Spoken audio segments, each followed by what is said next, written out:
मैं मिथिला क्षेत्र से आता हूं और पीछे मैं देख रहा था कि जून में मुख्यमंत्री जी का कार्यक्रम हुआ जब ये यहाँ से जयनगर गए थे इंडो नेपाल बॉर्डर पे, और वहाँ जा करके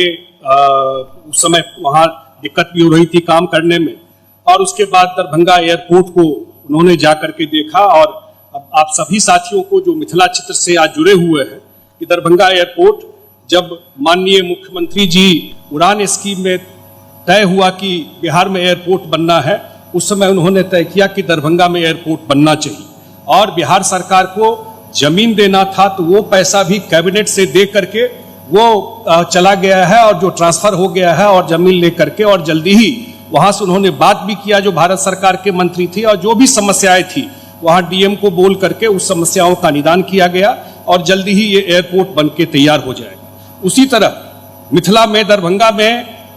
जो एम्स की बात है, जिस दिन ये तय हुआ, मुझे आज भी याद है, अब वो नहीं रहे हम लोगों के बीच में अरुण जेटली जी, जिस दिन ये तय हुआ कि दूसरा एम्स बनेगा, माननीय मुख्यमंत्री जी से दिल्ली में उन्होंने, मुझे आज भी याद है, उन्होंने कहा था कि नीतीश जी हम दूसरा एम्स दे रहे हैं। कंफ्यूजन भी हो गया था, शायद उनको था कि पटना में एम्स नहीं है, और मुख्यमंत्री जी ने कहा कि नहीं पटना में एम्स है, और उन्होंने मुख्यमंत्री जी को कहा कि अब बताइए कि ये एम्स कहाँ जाएगा, और मुख्यमंत्री जी ने तय किया उसी समय कि ये दूसरा एम्स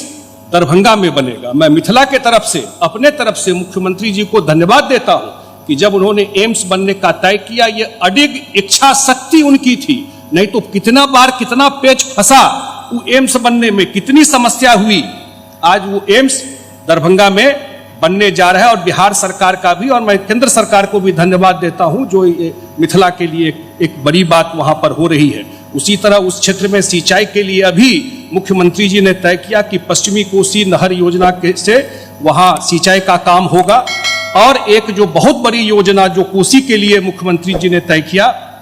जो फिजिकल मॉडलिंग सेंटर, वो पटना में बन सकता था, लेकिन उन्होंने तय किया कि वो बीरपुर में बने, जो हिमालयन रिवर के स्टडी को सारा काम करेगा उस पूरे क्षेत्र को, ये भी मुख्यमंत्री जी ने तय किया। और अंत में एक बात कह के, जब भी बिहार के लोगों की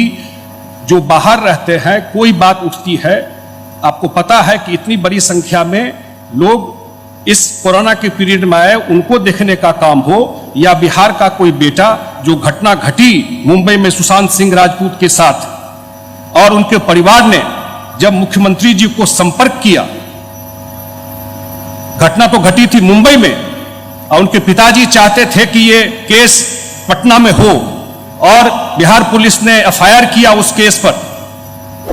और अगले दिन ही बिहार पुलिस मुंबई गई, और यहां से फिर एक आईपीएस को भेजा गया। अगर शायद बिहार में यह काम नहीं हुआ रहता तो केस को रफा दफा कर दिया गया रहता। और जब भी सीबीआई का डिमांड हुआ तो यही बात कही गई थी कि क्योंकि उनके पिताजी 74 साल के हैं, जो उन्होंने एफआईआर किया था, अगर वो आग्रह करते हैं कि सीबीआई को रेफर कर दिया जाए तो बिल्कुल बिहार सरकार रेफर कर देगी, ये मुख्यमंत्री जी ने कहा था। और जिस दिन उनके पिताजी ने मुख्यमंत्री जी को संपर्क करके खबर किया कि ये सीबीआई को रेफर कर दिया जाए, उसी दिन बिहार सरकार ने, मुख्यमंत्री जी ने इस मैटर को सीबीआई को रेफर कर दिया। और आज आप देख रहे हैं, अगर ये बात नहीं रहती तो सुशांत सिंह राजपूत के केस में न्याय मिलने की कोई संभावना नहीं थी। अब तो परिस्थिति बदल गई। जब सुप्रीम कोर्ट में मैटर गया तो बिहार सरकार के तरफ से भी एक से एक जो बड़े वकील हैं उनको बिहार सरकार ने वहां खड़ा किया। तो जब भी बिहार की बात होती है तो मुख्यमंत्री जी अडिग हो करके बिहार के लोगों के साथ, बाहर भी जब कोई बात होती है, खड़े रहते हैं। मैं और ज्यादा बात नहीं कहते हुए मैं धन्यवाद देता हूं जितने सारे साथी यहां पर जुड़े हुए हैं, बड़ी संख्या